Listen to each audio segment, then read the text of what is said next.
La justicia absoluta de Dios.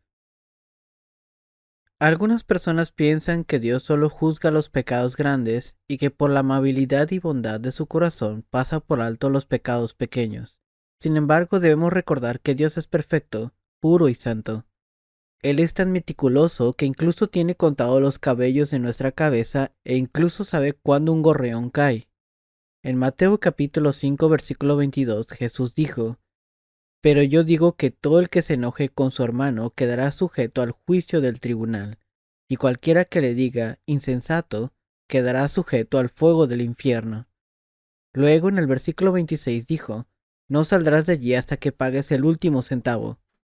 La palabra griega que fue traducida aquí como el último centavo se refiere a la fracción monetaria más pequeña de la denominación más baja. Jesús estaba diciendo que incluso el pecado más pequeño debe pagarse, y de no ser así, el pecador está destinado a vivir para siempre en el infierno. Es inútil discutir si el infierno existe o no. Incluso aquellos que dicen que no existe están destinados a terminar allí. La verdad no puede alterarse por las opiniones del hombre. El infierno es el lugar donde la justicia absoluta de Dios alcanza su cumplimiento final. En este mundo, la justicia de Dios solo puede cumplirse en la cruz de Jesucristo.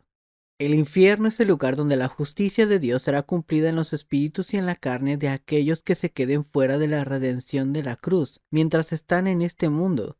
Sin importar cuán pequeño pueda parecer un pecado, éste no puede escapar del castigo en el infierno.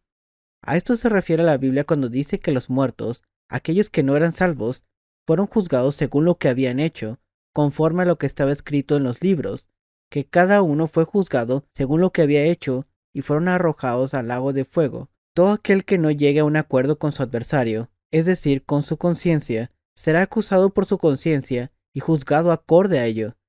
Los cargos serán retirados contra aquellos que lleguen a un acuerdo con su adversario y por lo tanto no serán juzgados.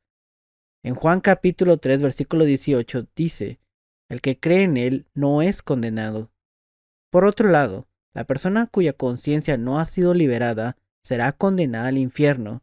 Allí la severidad de su castigo dependerá de los pecados, tanto de los grandes como de los pequeños, que haya cometido mientras vivía en este mundo.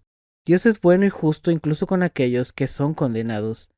El remordimiento de conciencia que tuvo Judas Iscariote lo atormentó tanto que se suicidó. El infierno es el lugar donde las llamas de la conciencia arden ferozmente. En el infierno, la intensidad de las llamas de la conciencia arde de acuerdo con el grado del pecado del individuo. Estas llamas son diferentes a las llamas que conocemos en este mundo. Las llamas de la conciencia en el infierno jamás se extinguen. Estas llamas ardientes de la conciencia serán más de lo que una persona puede soportar.